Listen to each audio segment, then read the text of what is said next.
नमस्कार, आप सभी दर्शकों का बहुत बहुत स्वागत है। आप देख रहे हैं चर्चा द ट्रुथ। मैं हूं नेहा शुक्ला। भारत में जब से 18वीं लोकसभा के लिए चुनावी नतीजे सामने आए हैं, उसके बाद संसद के सत्र में जिस तरीके से राजनीति का प्रदर्शन सत्ता पक्ष और विपक्ष की तरफ से हुआ है, एक बहस ये छिड़ गई है कि क्या जनता के मुद्दों को छोड़कर अब व्यक्तिगत टीका टिप्पणी ही जो है नेताओं का, और खास करके सत्ता की तरफ से भी और विपक्ष की तरफ से भी जो फोकस है इन दोनों ही पक्षों के नेताओं का, वो व्यक्तिगत टीका टिप्पणी, व्यक्तिगत हमलों पर ज़्यादा दिख रहा है, ना कि जनता के मुद्दे जो है प्रायोरिटी, प्राथमिकता में नजर आ रहे हैं। एक और बड़ी बात, बड़ा दावा, राहुल गांधी लोकसभा में नेता विपक्ष, उन्होंने कहा है कि गुजरात में वो बीजेपी को हराने वाले हैं उसी तरीके से जिस तरीके से अयोध्या में हराया था। तो राहुल गांधी जिस तरीके की राजनीति का प्रदर्शन कर रहे हैं, काफ़ी आक्रामक अब राजनीति वो कर रहे हैं, और इसका सत्ता पक्ष पर कितना असर, या फिर सत्ता पक्ष की तरफ से जिस तरीके की राजनीति का प्रदर्शन होता आया है उसमें किसी तरह का परिवर्तन या परिवर्तन नहीं हुआ है। भारत की राजनीति अब आगे किस तरीके से बढ़ रही है, जनता के मुद्दों पर बात हो रही है या नहीं हो रही है, और अगर हो रही है तो वो कौन से मुद्दे हैं जो राजनीति को प्रभावित कर रहे हैं, और आने वाले कुछ राज्यों में जो विधानसभा के चुनाव है वहां पर इन मुद्दों का क्या प्रभाव पड़ने वाला है। इसीलिए हमारे साथ बहुत ही मंझे हुए राजनीतिक विश्लेषक जुड़ चुके हैं। दिल्ली से बिलाल सब्जवारी जी। बिलाल सर, बहुत बहुत स्वागत करती हूँ मैं आपका चर्चा द ट्रुथ में। बहुत बड़ी बड़ी बातें जी, बहुत बड़ी बड़ी बातें हो रही हैं, राहुल गांधी की तरफ से हो रही हैं, सत्ता पक्ष की तरफ से तो होती ही रही हैं, विकसित भारत की बात वो बार बार करते रहे हैं। लेकिन मैं राहुल गांधी में आए जो परिवर्तन की बात करना चाहूँगी। राहुल गांधी जब से नतीजे आए हैं, कह सकते हैं कि थोड़ा सा उनकी जो शैली है राजनीति की, आमतौर पर मुझे लगता है कि सबको ये अनुभव हुआ होगा, महसूस हुआ होगा कि अब वो ज़्यादा अटैकिंग पॉलिटिक्स करने लगे। Do you agree with this thoughts, या फिर आप कुछ अलग सोच रहे हैं, आपकी समीक्षा भिन्न है? देखिए नेहा, राहुल गांधी तो चुनाव से पहले भी एग्रेसिव थे, और उनका जो एग्रेशन था खास तौर से प्राइम मिनिस्टर नरेंद्र मोदी पर रहता जी। फोकस होके मोदी जी पर एक अटैक करते हैं, और जब वो अटैक करते हैं तो उसके अंदर एक जो जनहित से जुड़े मुद्दे होते हैं, लोगों से जुड़े मुद्दे होते हैं, जो विषय होते हैं, उनको उठाते हैं, और उसको उठाते वक्त वो एक संकल्प उनके अंदर एक नजर आता है, और एक उनके अंदर एक जो एग्रेशन है उनका, पॉलिटिकल एग्रेशन जी, तो अब चुनाव के बाद तो बिल्कुल बदल गया। अब वो ज्यादा कॉन्फिडेंट नजर आते हैं, कंफर्टेबल भी नजर आते हैं, लेकिन उनका जो फोकस प्राइम मिनिस्टर पर चुनाव से पहले था और अभी भी प्राइम मिनिस्टर नरेंद्र मोदी जी पे बना हुआ, उनके एक रणनीति का हिस्सा, वो जानते हैं कि अगर भारतीय जनता पार्टी के परसेप्शन को डैमेज करना है तो प्राइम मिनिस्टर के चेहरे को डैमेज कर दिया जाए, ताकि भारतीय जनता पार्टी कमजोर हो जाए। क्योंकि इस वक्त जो राजनीति है वो प्राइम मिनिस्टर नरेंद्र मोदी जी के इर्द गिर्द घूमती है, और भाजपा और मोदी जी एक दूसरे के पूरक माने जाते हैं। क्योंकि एक दौर था जब भारतीय जनता पार्टी का अस्तित्व हुआ करता था, और भारतीय जनता पार्टी के ऊपर लोग हमला किया करते थे, लेकिन ब्रांड मोदी ने भारतीय जनता पार्टी को अपने पूरक बना लिया, या एक दूसरे को कॉम्प्लीमेंट करते हैं। तो अब भारतीय जनता पार्टी के तो तस्वुर है नहीं, अब जो कुछ है प्राइम मिनिस्टर का तस्वुर है, उनके ब्रांड वैल्यू का तस्वुर, उसी पर उनको वोट मिल गए। तो राहुल चाहते हैं कि इनको जितने जल्दी ध्वस्त कर दिया जाए वो उनके लिए अच्छा रहेगा। हालांकि ब्रांड मोदी में पहले के मुकाबले गिरावट जरूर आई जी। तो ब्रांड मोदी में पहली की तरह गिरावट आई है, उनकी चमक फीकी हुई है, लेकिन मैं समझना चाहूँगी कि राहुल गांधी आक्रामकता तो दिखा रहे हैं, लेकिन हाथरस में जब वो पीड़ितों के पास मिलने पहुँचे तब उन्होंने स्टेटमेंट दिया कि वो यहाँ पर राजनीति के उद्देश्य से नहीं आए हैं, लेकिन प्रशासन की नाकामी तो रही है, लापरवाही तो रही है। तो कहीं ना कहीं विरोधाभास भी उनके बातों से प्रतीत होता है। क्या अभी भी वो स्पष्ट तरीके से अपनी बातों को नहीं रख पा रहे हैं? वो कहते हैं कि वो राजनीति करने नहीं आए हैं, लेकिन वो अगली बात यही कहते हैं कि प्रशासन की कमी रही, लापरवाही हुई है, अधिक मुआवजा मिलना चाहिए। देखिए, जहां तक राहुल गांधी का जनसंपर्क का सवाल है, तो ऐसा ऐसे बहुत सारे मिसालें हैं जहां आप ये कह सकते हैं कि राहुल गांधी लोगों के संपर्क में आए, लोगों से मिलते गए, चाहे वो किसानों के मुद्दे हो, चाहे वो महिला किसानों का उत्पीड़न हो, चाहे वो देश के अंदर रेहड़ी पटरी लगाने वाले मजदूर वर्ग के लोग हों, राहुल गांधी है वो ड्राइवर तबके के लोग हों, राहुल गांधी समय समय पर इन लोगों के संपर्क में आए। और राहुल गांधी समय समय पर युवाओं की बात करते हैं, नीट जैसे मुद्दों को छूना चाहते हैं। और जिस तरह से उत्तर प्रदेश के अंदर ये हादसा हुआ, हाथरस के अंदर, ये वास्तव में जो हिंदुस्तान के अंदर जो एक धर्म का आडंबर है, ये उसका भी एक प्रतीक है कि किस तरह से धर्म के नाम पर लोग छले जा रहे हैं और ये इतना बड़ा हादसा हुआ। तो राहुल गांधी यकीन उत्तर प्रदेश गए, उत्तर प्रदेश उनकी कर्म भूमि भी है, उत्तर प्रदेश उनकी राजनीतिक भूमि भी है, और उनको जैसे ही मौका मिला, खासतौर से आज वो एलओपी है, उनका जिम्मेदारी लीडर ऑफ अपोजिशन होने के नाते कि वो इतने बड़े हादसे जो हुआ है हाथरस के अंदर, जहां 100+ लोग मारे गए हैं, उनको संतावना उनके दुख दर्द में शामिल होते हैं। लेकिन उत्तर प्रदेश सरकार पर यह अप्रोक्ष रूप से एक दबाव भी है, राजनीतिक दबाव भी है।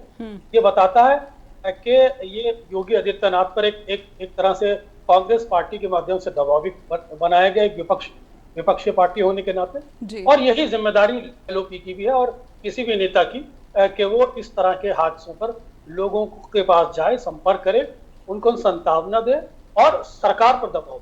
जी, लेकिन बिलाल सर, क्या ये भी बात हो सकती है, उनके स्टेटमेंट के पीछे वजह हो सकती है कि वो बीजेपी के मुख्यमंत्री योगी आदित्यनाथ के लिए तो उतने आक्रामक नहीं है जितने देश के प्रधानमंत्री नरेंद्र मोदी के लिए आक्रामक हैं?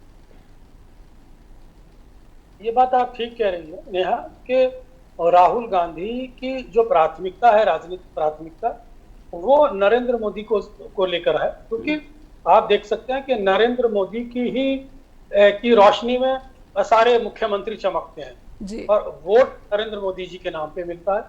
तो वो इस बात को समझते हैं कि जो मुख्य उद्देश्य है या मुख्य लक्ष्य है वो नरेंद्र मोदी जी है, तो इसलिए वो छोटे लक्ष्य पर उतना ज्यादा फोकस नहीं करते। उन्हें पता है कि जिस दिन नरेंद्र मोदी जी की राजनीतिक अस्तित्व को या राजनीतिक क्रेडिबिलिटी को धरातल पर ला दिया जाएगा, उस रोज मुख्यमंत्री की क्रेडिबिलिटी कुछ नहीं है भारतीय जनता पार्टी। जी, बिलाल सर, मैं ये भी समझना चाहती हूँ कि जब बात राहुल गांधी अयोध्या की हार की करते हैं कि जिस तरीके से हमने अयोध्या में हराया उसी तरीके से गुजरात में हराएंगे, क्या वो फ्यूचर में अपनी रणनीति का प्रदर्शन कर रहे हैं कि उनकी रणनीति गुजरात के लिए क्या है? क्योंकि यही शब्द उन्होंने जो है लोकसभा के भीतर भी इस्तेमाल किए थे कि हमने आपको अयोध्या में शिकस्त दी है। देखिए, अयोध्या एक पर्टिकुलर लोकसभा की सीट है, उसका एक राजनीतिक महत्व है जी, क्योंकि वहां राम मंदिर का निर्माण हुआ है और भारतीय जनता पार्टी ने राम मंदिर के निर्माण को एक राजनीतिक मुद्दे से जोड़ा था जी। लेकिन अयोध्या की सीट पर भारतीय जनता पार्टी को हराना और गुजरात में भारतीय जनता पार्टी को हराना, ये दोनों अलग अलग थी जी। देखिए, it is too loud to say, अभी गुजरात का जो मामला है वो वहां पेचीदा है, तो उसके लिए राहुल गांधी को संघर्ष करना पड़ेगा। उसके लिए राहुल गांधी को वहां पर जाके अपने जनरल सेक्रेटरी इंचार्ज और प्रदेश अध्यक्ष के संपर्क में रहना पड़ेगा, वहां की वास्तविकता को समझना पड़ेगा, क्योंकि गुजरात एक ऐसा स्टेट है जहां पर पूरा एक कॉम्युनलाइज्ड माइंडसेट है लोगों का, और कॉम्युनलाइज्ड माइंडसेट इस हद तक काम करता है कि वो कांग्रेस को भी एक हाशिए वाली पार्टी समझते हैं जी। हालांकि बीच में आपने देखा होगा कि आप पार्टी ने वहां पर अपने कैंडिडेट्स लड़ाए और अच्छा खासा वोट बैंक प्राप्त किया था जी। तो आप पार्टी ने एक झटका देने की जरूर कोशिश की थी, लेकिन जो लोकसभा का परफॉर्मेंस है वो बताता है कि अभी कांग्रेस को वहां बहुत ज्यादा संघर्ष करने की जरूरत है और राहुल गांधी को इस तरह के चैलेंज करने से पहले एक रणनीति पर काम करना चाहिए, एक रूपरेखा बनानी चाहिए और खामोशी से अपनी नीति को लागू करना चाहिए। ज्यादा बोलने से जिसके प्रति आप ये दावा कर रहे हैं वो सचेत हो जाता है और अपनी प्रिकॉशंस लेने लगता है। तो भारतीय जनता पार्टी को गुजरात में फिलहाल तो कमजोर नहीं समझा जा सकता, लेकिन भविष्य में क्या होगा ये आने वाला वक्त बताएगा। तो क्या राहुल गांधी इस वक्त जो है बड़बोलापन दिखा रहे हैं और भारत में राजनीति किस दिशा में आगे बढ़ रही है? बहुत सारे अहम मुद्दों पर बहस छिड़ी हुई है, तीखी बहस हो रही है, लेकिन इस बहस में जनता को क्या फायदा मिल रहा है इसको समझने की कोशिश करेंगे। अब बिलाल से मैंने समझने की कोशिश की थी कि क्या राहुल गांधी अब बड़बोलापन दिखा रहे हैं, क्योंकि कहीं ना कहीं जब बात राहुल गांधी की मैच्योरिटी की, क्रेडिबिलिटी की आती है तो बार बार सत्ता पक्ष इसी शब्द के साथ उन पर हमलावर दिखता रहा है। बिलाल से देखिए नेहा, जहां तक राहुल गांधी के को बड़बोला कहने की बात है तो मैं राहुल गांधी को के लिए ये शब्द तो नहीं इस्तेमाल करूंगा कि वो बड़बोले हैं, लेकिन ये जरूर कहूंगा कि उन्हें अति उत्साह से बचना चाहिए जी और भावनात्मक होकर बयानबाजी नहीं करनी चाहिए। जमीन की जो सच्चाई है उसको समझना चाहिए, जो धरातल की जो एक कैफियत है उसको समझ कर बोलना चाहिए। क्योंकि लोकसभा चुनाव से पहले मध्य प्रदेश, राजस्थान, छत्तीसगढ़ में भी राहुल ने ये कहा था कि हम भारतीय जनता पार्टी को हराएंगे। वहां पर भी तो ये क्लेम सही साबित नहीं हुआ था कि लोकसभा में भी राहुल गांधी ने ये बोला कि हम इस बार हराने जा रहे हैं। तो बोलना एक उत्साह का प्रतीक जरूर है। एक उत्साह में आप बोलिए, एक अपना कॉन्फिडेंस लेवल मेंटेन रखिए, एक पब्लिक में मैसेज दीजिए, अपने कार्यकर्ताओं को बूस्ट कीजिए, लेकिन बोलते समय इस बात का जरूर ध्यान रखिए कि आपकी क्रेडिबिलिटी को एक महत्व रखती है राजनीति जी। तो आपका जो क्रेडिबल चेहरा है वो कहीं दांव पे ना लगे, इस बात का ख्याल रखें जी। पर बिलाल सर, सामने बीजेपी है जो चुनाव की शुरुआत ही 400 पार के नारे जैसा देती है। कहीं ना कहीं क्या राहुल गांधी उसी रणनीति को साधने की कोशिश कर रहे हैं कि एक हवा बनाई जाए, एक माहौल बंदी की जाए कि चुनाव हो ना हो, लेकिन उत्साह जो है वो अपने अत्यंत अति चरम पर है? जी, मैं बिल्कुल आपसे बात से सहमत हूँ। आपने बहुत अच्छी बात कही ताकि भारतीय जनता पार्टी की समय समय पर एक कहती आई है कि अब की बार 400 पार जी। देखिए, भारतीय जनता पार्टी सत्ता में है और भारतीय जनता पार्टी को ये तीसरा कार्यकाल मिला है प्रधानमंत्री नरेंद्र मोदी के नेतृत्व में जी। राहुल गांधी पिछले 10 सालों से विपक्ष में और तीसरी बार भी वो एक एलओपी के रूप में बन के उभरे। तो विपक्ष यकीनन इस तरह के ट्रायल एंड एरर कर सकता है, इसमें दो राय नहीं, लेकिन सत्ता पक्ष को जरूर बचना चाहिए, क्योंकि विपक्ष को अपने कार्यकर्ताओं के अंदर एक उत्साह पैदा करना होता है तो उसको एक बेनिफिट डाउट दिया जा सकता है। लेकिन सत्ता पक्ष का ये जो अकाउंटेबिलिटी होती है जनता में तो इसके ऊपर होती है, विकास के कार्यक्रम पे होती है और जो कार्यक्रम जनहित से जुड़ी हुई नीतियां होती हैं उस पर लोग उनको पढ़ते हैं। तो ये कहना कि सत्ता पक्ष ऐसा करता है, नरेंद्र मोदी भी ऐसा करते आए, तो आप किसी को कॉपी नहीं करना चाहिए, बल्कि अपनी क्षमताओं के अनुरूप आपको काम करना चाहिए, अपनी क्षमताओं में आपको बढ़ोतरी करनी चाहिए और एक विपक्षीय दल होने के नाते आपको पूरी रणनीति के साथ, पूरी चुनौती के साथ, पूरे होशो हवास के साथ भारतीय जनता पार्टी जैसी मजबूत पार्टी से टकराने का लिए एक रणनीति को आकार देना चाहिए। और जब आप उसमें सफल होते हैं तो दुनिया अपना आप देखने लगती है। बिल्कुल, दुनिया की नज़रें बनी हुई हैं लगातार भारत की राजनीति पर भी। हमने ये भी देखा कि प्रधानमंत्री नरेंद्र मोदी विपक्ष पर इस कदर हमलावर थे कि वो हारे हैं, वो जीते नहीं हैं। जिस तरीके का एक झूठ नैरेटिव कांग्रेस गढ़ रही है और उसको भ्रामक तरीके से प्रचारित कर रही है। प्रधानमंत्री का सदन के भीतर अपनी जीत के लिए जिन शब्दों का उन्होंने इस्तेमाल किया या फिर कांग्रेस की जो सीटें आई, नतीजे आए, उस पर जिन शब्दों का उन्होंने इस्तेमाल किया, ये प्रधानमंत्री प्रधानमंत्री की किस तरह की राजनीति को दर्शाता है, जबकि आपने कहा कि प्रधानमंत्री का जो ब्रांड है कहीं ना कहीं जो उसकी चमक है वो फीकी पड़ी है। और खास करके जब मैं प्रदेशों में जाती हूँ, वहाँ की पॉलिटिक्स में देखती हूँ, तो इस तरह की खबरें भी छन छन कर आ रही हैं, खास करके महाराष्ट्र से, कि वहाँ पर पीएम मोदी का जो ब्रांड है अब गठबंधन के बीच में थोड़ा सा बैकफुट पर आता हुआ दिख रहा है। बिलाल सर, देखिए नेहा, भारतीय जनता पार्टी की कुछ अपनी दुविधाएं हैं और कांग्रेस की भी कुछ अपनी समस्याएं हैं जी। और कांग्रेस को एक बड़े गठबंधन को लीड करना है एक विपक्ष के रूप में, वहीं भारतीय जनता पार्टी को अपने सहयोगी दलों, खासतौर से जेडीयू और टीडीपी के साथ एक कोऑर्डिनेशन बना के चलना जी। लेकिन आप देख रहे होंगे कि पिछले 10 सालों से जो राहुल बनाम मोदी की राजनीति थी, अब वो पोल और डेवलप हो गए। एक समय होता था कि राहुल गांधी हमला जरूर करते थे प्रधानमंत्री नरेंद्र मोदी पर, लेकिन वो इतना इफेक्टिव नहीं होता था। लेकिन इस लोकसभा के मैंडेट के बाद जिस तरह से विपक्ष एक मजबूत होके उभरा है और कांग्रेस के पास भी 100+ सीटें इस वक्त हुई, हालांकि जीती उन्होंने कुल 99 सीटें हैं, लेकिन उसके बाद टोटल 2 मेंबर ऑफ पार्लियामेंट उनको और ज्वाइन कर लिया। तो 100+ होने के बाद कांग्रेस का इच्छा है, उनके पास अपनी बात को रखने का एक हौसला होना चाहिए, वो है। राहुल गांधी एलएलपी बन गए। लेकिन आप ये देखेंगे कि इस पूरी लोकसभा के अंदर मोदी जी पर कुछ राहुल फोबिया ज्यादा नजर आया। तो राहुल फोबिया जो मोदी जी को हुआ है, ये बताता है कि Modi ji as a prime minister उनके कैंडिडेचर पर ये बिल्कुल शोभान्वित नहीं करता कि वो राहुल गांधी के फोबिया से ग्रस्त नजर जी। उनको बचना चाहिए एलओपी पे अटैक से, क्योंकि अगर आप जितना एलओपी पे अटैक करेंगे और राहुल गांधी को उतना संपैथी मिलती है उससे। और वहीं प्रधानमंत्री होने के नाते आपको अपनी नीतिगत कार्यक्रम, अपने विकास के कार्यक्रम को, अपने एजेंडे को सामने रखना चाहिए। आप देश के लिए तीसरी बार आप क्या करने जा रहे हैं? अभी तक आपने जो 10 साल के कार्यक्रम गिनवाए, उससे तो ये साबित नहीं होता कि आपको पूर्ण बहुमत मिला। कहीं ना कहीं आप बहुमत से चूक गए। अगर आप आगे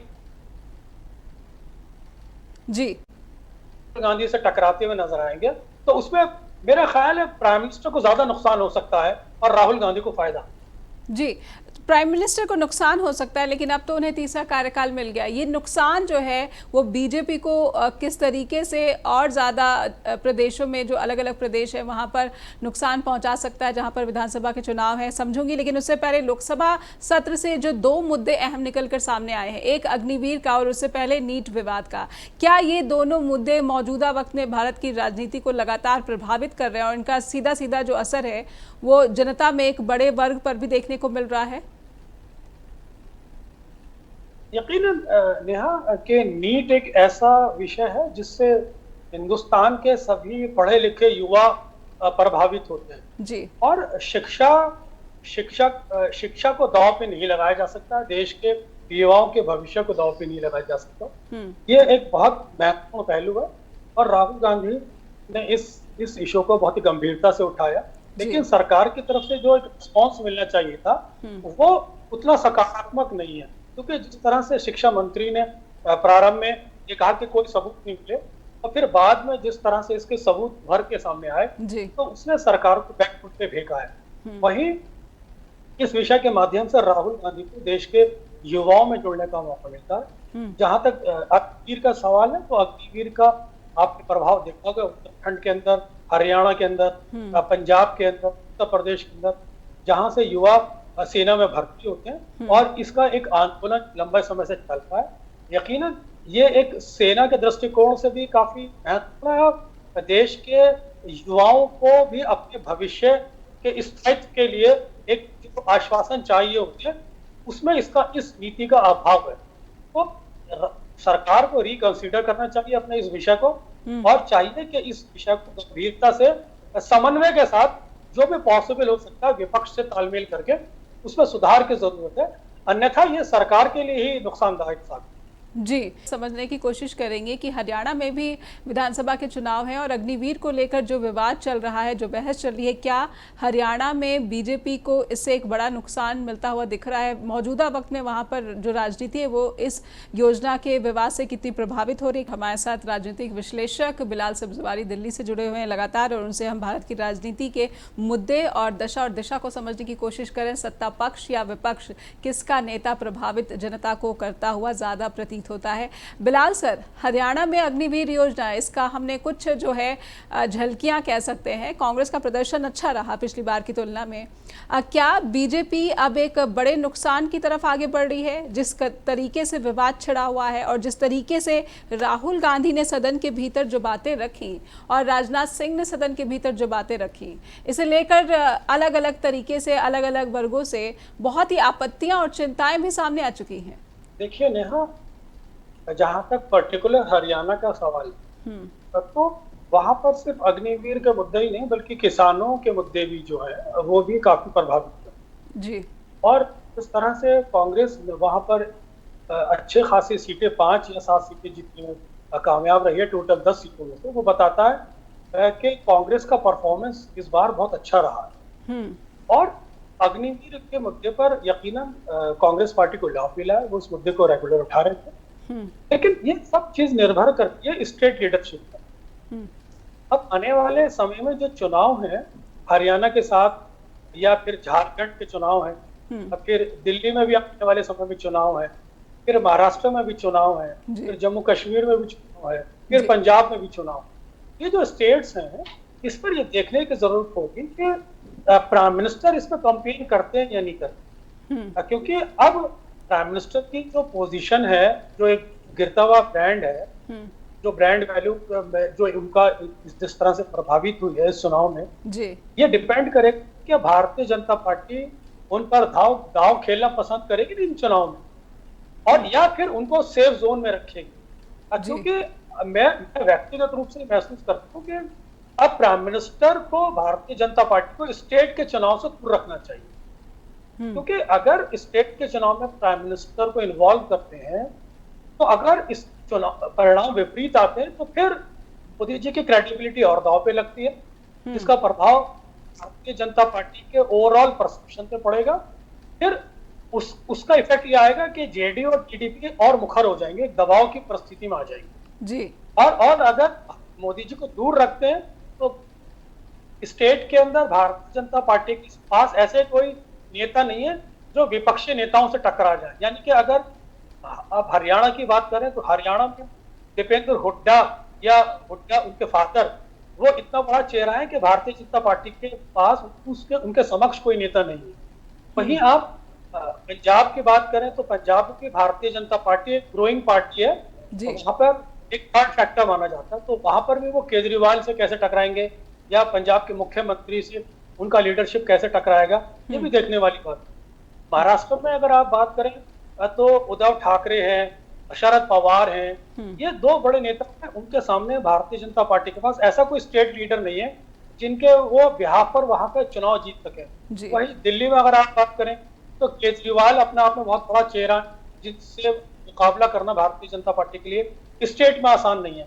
उन्होंने प्राइम मिनिस्टर को 3-3 बार हराया चेहरे पर। अगर आप झारखंड की बात करें तो हेमंत सोरेन जो अभी जमानत जिनको मिली है उनके साथ एक फैक्टर है और भारतीय जनता पार्टी के पास उनका मुकाबला करने के लिए ऐसा कोई चेहरा नहीं है। तो भारतीय जनता पार्टी के साथ ये दुविधा है, अगर प्राइम मिनिस्टर को दांव पे लगाती है तब नुकसान, और प्राइम मिनिस्टर के अलावा किसी और के चेहरे पे चुनाव लड़ती है तब नुकसान। तो भारतीय जनता पार्टी बहुत पूरी तरह फंसी हुई है आगामी 5 राज्यों के चुनाव को लेकर।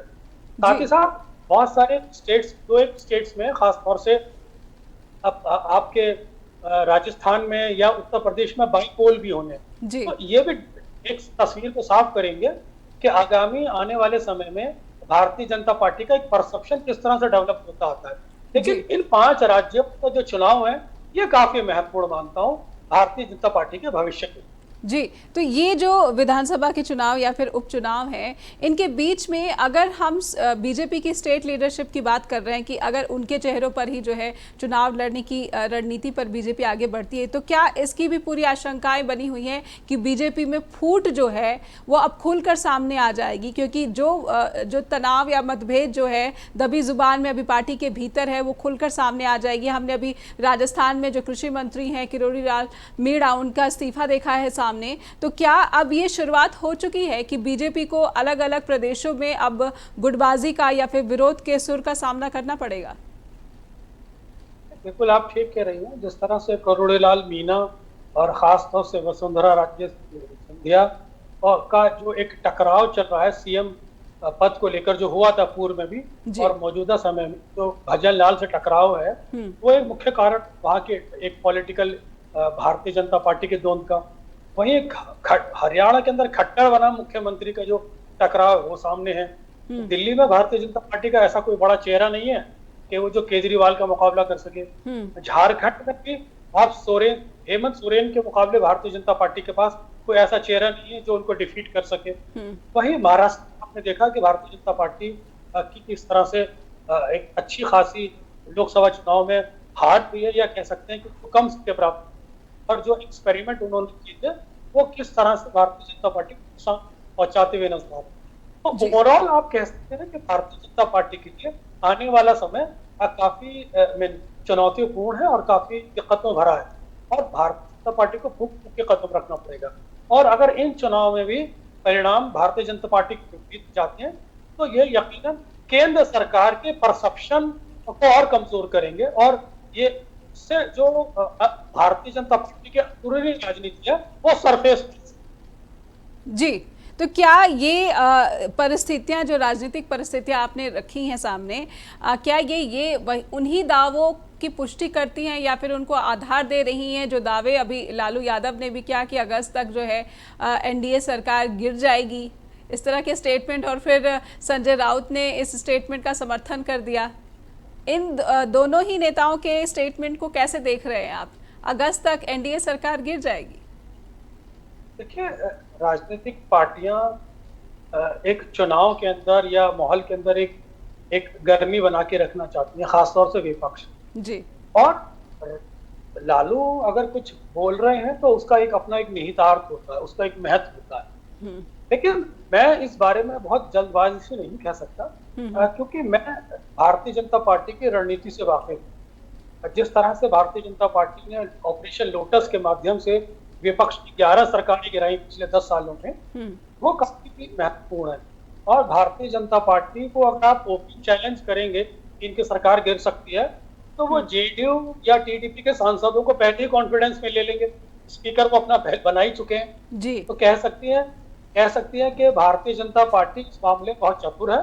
तो आसानी से उनको आप चैलेंज करके सरकार नहीं गिरा सकते। हाँ, अगर ये काम करना है तो खामोशी से बहुत ही अंडर कारपेट करने की जरूरत होती है इस तरह के कामों को जी। ये बात अलग है कि भारतीय जनता पार्टी के अंदर जो अंदरूनी द्वंद है, जिस तरह संघ बार बार प्रधानमंत्री पे हमले कर रहा है और जिस तरह से संघ की बात मुखर होके सामने आ रही है, हो सकता है कि संघ आने वाले समय में प्राइम मिनिस्टर को रिप्लेस करना चाहे और उनकी जगह राजनाथ सिंह को, शिवराज सिंह चौहान को या गडकरी को लाना चाहे।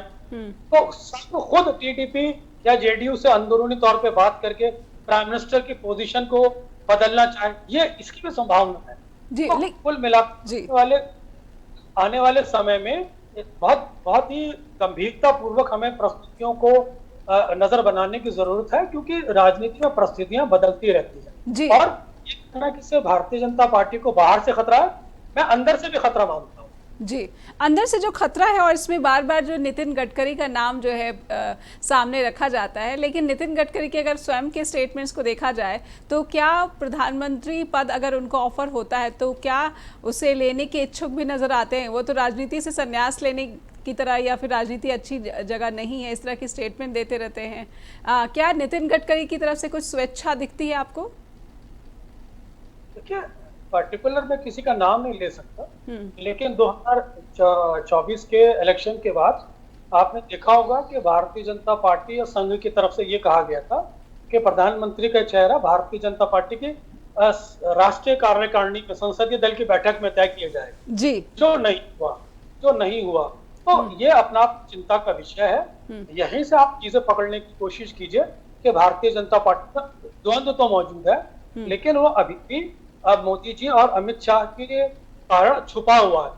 जैसे ही मौका मिलेगा ये द्वंद्व उभर के सामने आएगा, लेकिन इसमें संघ की महत्वपूर्ण भूमिका होगी। जी, संघ की महत्वपूर्ण भूमिका होगी और संघ अपने जो नाराजगी है उसका प्रदर्शन बार बार कर चुका है, लेकिन फिर भी एक बात ज़रूर कही जा रही है कि संघ की ये जो नाराजगी है क्या वो बीजेपी के नुकसान का कारण भी बनेगी? ये एक बड़ा सवाल है। अगर नुकसान होगा तो फिर संघ को नुकसान कैसे नहीं होगा, क्योंकि भारत की जो राजनीति है वो इसलिए भी अहम हो जाती है कि पूरी दुनिया में जो लोकतंत्र की बात होती है तो भारत भी एक बड़े देश के रूप में देखा जाता है, और यहाँ पर लोकतंत्र की जो स्थिति है, खास करके जनता की जो चिंताएं हैं उस पर सरकारें या फिर विपक्ष क्या रणनीति अपनाते हुए दिखते हैं, इसीलिए पूरी दुनिया की अंतर्राष्ट्रीय मीडिया की नज़र इन पर बनी रहती है। बिलाल सर, मैं समझना चाहूँगी, जब बात संघ और बीजेपी के बीच नाराज़गी की आती है तो क्या इन खबरों को सच और हकीकत माना जाए? क्या संघ अपना नुकसान कराना चाहेगा बीजेपी से जो है तलखी को और बढ़ाकर, उसको बढ़ावा देकर?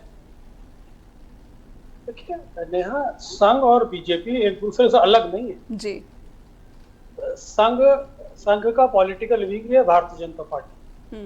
लेकिन संघ भारतीय जनता पार्टी से जो अपेक्षा करता है, या भारतीय जनता पार्टी की लीडरशिप जो संघ के माध्यम से ही स्थापित की गई है जी, उससे कुछ अपेक्षा करता है, अपने लक्ष्य को प्राप्त करने की अपेक्षा करता है, या अपने उद्देश्यों को पूरा करने की अपेक्षा करता है। अब संघ के जो विरोधाभासी स्वर है वो प्रासंगिक, वो रेलिवेंट हो जाता है। आपने देखा होगा कि जिस तरह से मोहन भागवत जी ने कई महत्वपूर्ण बातें कही। उन्होंने कहा कि मर्यादा का ख्याल रखना चाहिए, राजनीतिक पार्टियों से तो दुश्मन शत्रुता नहीं होती, विरोधाभास होता है, वैचारिक लड़ाई है। किसी भी दल से आप एक स्तर पर शत्रुता नहीं कर सकते जो लोकतंत्र को नुकसान पहुंचाए। वहीं उन्होंने प्राइम मिनिस्टर को लेकर टिप्पणी की थी। तो ये बहुत सारी चीजें हैं जिसको हमें ध्यान में रखने की जरूरत है। तो कुल मिलाकर आप कह सकते हैं कि अभी तो प्राइम मिनिस्टर ड्राइविंग सीट पर मौजूद है, एक मजबूत पोजीशन पर है, लेकिन ये पोजीशन उतनी मजबूत नहीं है जो पहले हुआ करती। अब भारतीय जनता पार्टी के प्राइम मिनिस्टर की निर्भरता जेडीयू और टीडीपी पर है। अब देखने वाली बात होगी कि टीडीपी और जेडीयू आपस में फ्यूचर में किस तरह से रिएक्ट करते हैं, या किस तरह से अपने इश्यूज को लेकर सामने आते, जनता के सामने आते हैं। अभी तो शुरुआत है, लेकिन 6 महीने के अंदर अंदर, साल भर के अंदर अंदर तस्वीर साफ होगी, और तभी उसके माध्यम से आप Bharatiya Janata party, TDP, JDU, विपक्ष और संघ की जो गुप्त रणनीति है उसको भी आप समझने में हम आसानी होगी। क्योंकि संकेतों के माध्यम से हम लोग समझते हैं, जैसे जैसे संकेत उभरेंगे हम उसको उतनी अच्छी तरह समझकर जनता तक रख सकते हैं। जी, तो ये जो संकेत हैं, क्या ये जिन राज्यों में विधानसभा चुनाव होने वाले हैं उसके जो नतीजे आएंगे वही संकेत होगा टीडीपी के लिए भी और जदयू के लिए भी, जेडीयू के लिए भी, कि वो प्रेशर की राजनीति जो है वो कितना बीजेपी पर या फिर प्रधानमंत्री नरेंद्र मोदी, गृह मंत्री अमित शाह पर अपनाएं, क्योंकि विशेष राज्य का दर्जा हो या फिर कई नीतियाँ, योजना जिस पर कि बीजेपी के साथ इन घटक दलों के कह सकते हैं कि एक राय नहीं है। तो क्या ये मतभेद या फिर ये जो डिमांड्स है, मांग है केंद्र सरकार से, ये इन राज्यों के चुनाव के नतीजों के बाद और खुलकर सामने आएंगे या फिर और मजबूती से सामने आ पाएंगे? यकीनन इसकी संभावनाओं को नकारा नहीं जा सकता जी, क्योंकि तो राजनीति के अंदर जो सरकारों का परसेप्शन होता है या राजनीतिक पार्टियों का जो परसेप्शन होता है वो विनेबिलिटी फैक्टर से जुड़ा होता है। जी, अगर दिल्ली के अंदर, हरियाणा के अंदर, पंजाब के अंदर, झारखंड के अंदर, जम्मू कश्मीर के अंदर भारतीय जनता पार्टी का परफॉर्मेंस अच्छा नहीं रहा था, तो यकीनन उससे संबंधित सवाल, अकाउंटेबिलिटी के सवाल या तो प्रदेश पर आके प्रदेश के नेतृत्व में खड़े होंगे, और अगर प्राइम मिनिस्टर इन चुनाव में अपना इन्वॉल्वमेंट करते हैं या कैंपेन के लिए जाते हैं तब प्राइम मिनिस्टर से जुड़ जाएंगे। तो देखने वाली बात होगी लेकिन अभी कुल मिलाकर ये कह सकते हैं कि चीजें अभी एक दिशा में जाती जरूर नजर आ रही है, लेकिन स्पष्ट रूप से हम अभी इसको बारे में बहुत ज्यादा कॉन्फिडेंट नहीं कह सकते, क्योंकि राजनीति में चीजें बदलती रहती हैं। तो बदलती बदलती परिस्थितियों के अनुरूप ही हम समय समय पर इसका आकलन कर सकते हैं। लेकिन फिलहाल जो स्टेक लगे हुए हैं वो प्राइम मिनिस्टर के ही दांव पे लगे। जी, आपने कहा कि प्राइम मिनिस्टर के ही स्टेक्स ज़्यादा दांव पर है, लेकिन एक जिक्र आपने मिशन लोटस का भी किया है। ये जो शांति दिख रही है या फिर विपक्ष की जो आक्रामकता है, आपने देखा होगा और आपने खुद भी इसकी समीक्षा भी की होगी, आकलन भी किया होगा कि नरेंद्र मोदी स्वयं पर जितने भी हमले या आघात होते हैं वो कोई ना कोई कार्रवाई या फिर जो है कानूनी विवाद जो है ज़रूर उस नेता के लिए सामने आ जाता है, जैसे कि अभी राहुल गांधी के प्रति ही हमने देखने को मिला। और लोकसभा की कार्यवाही के रिकॉर्ड से उनके जितने भी इस तरह की टिप्पणियां थी उसे एक्सपंज कर दिया गया। क्या मिशन लोटस आने वाले दिनों में या फिर आने वाले कुछ महीनों में हम उम्मीद इसकी लगा सकते हैं? देखिए, जहाँ तक लोटस ऑपरेशन का सवाल, मैंने जी इस संबंध में वो काफी स्पष्ट रूप से कहा भी है। भारतीय जनता पार्टी को खास तौर से मोदी अमित शाह की जो रणनीति होती है उसको किसी तरह आप हल्के में नहीं आंक सकते। ये इस मसले में काफी परिपक्व है, काफी मैच्योर्ड है जी। लेकिन अब डिपेंड भी करेगा टीडीपी और जेडीयू पर कि वो संघीय ढांचे पर भारतीय जनता पार्टी को कितनी स्वतंत्रता देते हैं या उनको कितनी आजादी देते हैं ताकि संघीय ढांचा दांव पे न लगे। क्योंकि आने वाले समय में आप देखेंगे कि अंतरूनी तौर पर नीतीश बाबू कांग्रेस के भी संपर्क में हैं और नीतीश बाबू केजरीवाल के भी अच्छे दोस्त हैं और केजरीवाल चंद्रबाबू नायडू के भी अच्छे दोस्त हैं। तो ये आने वाले समय में जो दोस्ती है इसका राजनीतिक रिश्तों या राजनीति पर कैसे प्रभाव पड़ेगा ये भी देखने वाली बात है। लेकिन कुल मिलाकर सत्ता पक्ष के लिए इस बार उतना आसान नहीं होगा, क्योंकि विपक्ष लामबंद अभी तक तो नजर आ रहा है और एक इस बार पार्लियामेंट का मजबूत विपक्ष है जो इस चीज को आसानी से स्वीकार नहीं करेगा। जी बिल्कुल। ऐसे में कहीं ना कहीं जो मौजूदा राजनीति है उसमें विपक्ष का पलड़ा कह सकते हैं कि भारत में भारी दिख रहा है और इसीलिए हो सकता है कि राहुल गांधी की जो आक्रामकता है उसका आधार यहीं से निकलकर सामने आ रहा है।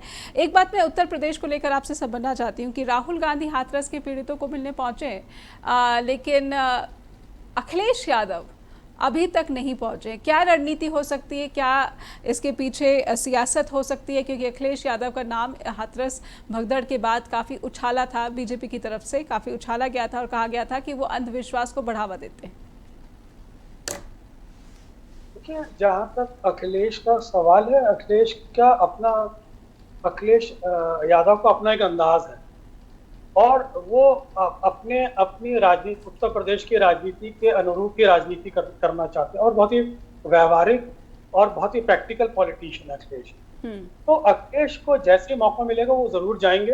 हालांकि उन्होंने इस बाबत ट्वीट जरूर किए थे और लेकिन हाथरस के अलावा जो उत्तर प्रदेश के अंदर मुख्यमंत्री के बदलाव को लेकर जो एक दबाव की टैक्टिस अपनाई जा रही है, जिसमें केशव प्रसाद मौर्य और ब्रजेश पाठक केंद्र के संपर्क में है और भारतीय जनता पार्टी का केंद्रीय नेतृत्व चाहता है कि जो उत्तर प्रदेश की जो बदलती परिस्थितियां हैं या बदलते समीकरण हैं उसके चलते उत्तर प्रदेश को एक पिछड़ी जाति का मुख्यमंत्री दिया जाए। ये एक काफी सेंसिटिव इशू है उत्तर प्रदेश के लिए। यह भारतीय जनता पार्टी के लिए एक मुसीबत बन सकता है।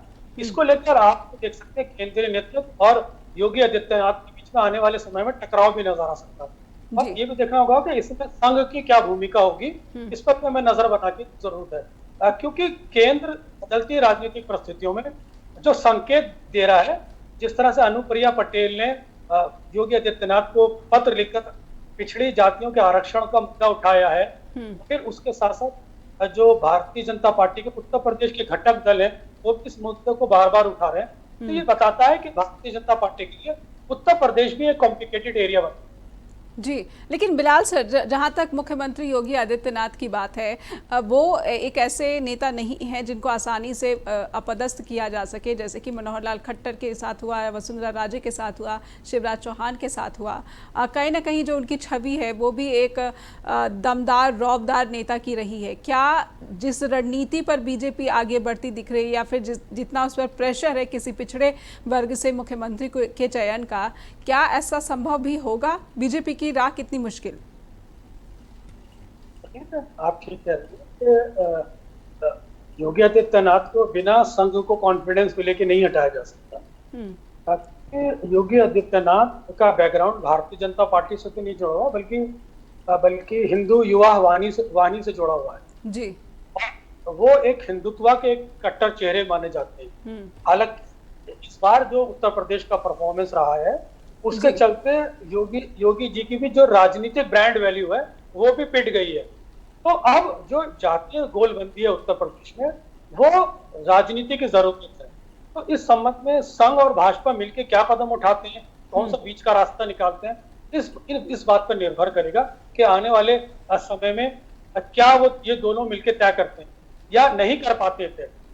लेकिन उत्तर प्रदेश में टकराव की स्थिति जरूर देखने को मिलेगी। जी, बहुत बहुत धन्यवाद करना चाहूँगी। और आपने बहुत ही अहम बात के साथ यहाँ पर ख़त्म किया है कि सीएम योगी आदित्यनाथ को हटाने की रणनीति पर बीजेपी गंभीरता से विचार कर रही है। अनुप्रिया पटेल का भी जिक्र किया कि कहीं ना कहीं जो पिछड़ा वर्ग का आरक्षण है उस पर सीएम योगी आदित्यनाथ क्या कर रहे हैं। बहुत बहुत धन्यवाद करना चाहूँगी एक बार फिर से बिलाल सर, आपने अपना कीमती वक्त दिया। इसी के साथ चर्चा द ट्रुथ में आज के लिए बस इतना ही। दर्शकों से अनुरोध करना चाहेंगे कि आपको इस कार्यक्रम से जुड़ी हुई कोई भी बात हम तक पहुँचानी है तो आपका बहुत बहुत स्वागत है। आप हमें लिखिए info@justbroadcasting.com, या फिर आप मुझे सीधे ईमेल भेज सकते हैं neha@justbroadcasting.com पर भी। अगले हफ्ते किसी विशेष अतिथि के साथ फिर से होगी मुलाकात। नमस्कार।